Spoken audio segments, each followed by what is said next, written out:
Welcome to Luca and Miguel. Enjoy the video. You'll start by confirming prerequisites, latest VS Code, and a project open. Once done, open settings via Control plus comma or use the command palette. Make sure you choose whether to use the graphical settings UI or edit settings. JSON directly. Both achieve autosave, but one is faster for simple toggles, while the other is better for workspace-specific configuration. Now move to the next step to choose your autosave mode and timing so edits persist automatically without interrupting your flow. You will now pick the autosave behavior and delay.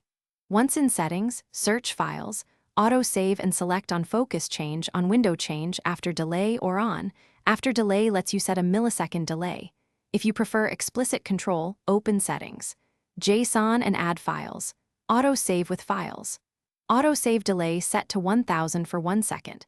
Make sure to apply workspace settings when you want different behavior per project. After saving this configuration, test by editing a file and watching changes persist automatically. Finish by validating autosave across several files and workflows. You should edit, then wait or change focus to trigger the configured behavior. Confirm the file shows updated time. If it doesn't work, check for extension conflicts, workspace overrides, or that settings. JSON isn't malformed settings. JSON syntax errors prevent application. Make sure to inspect the settings precedents, workspace overrides user settings.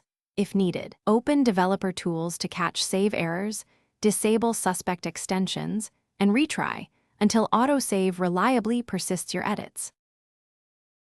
Thanks for watching and please subscribe. It's the best investment you'll ever make.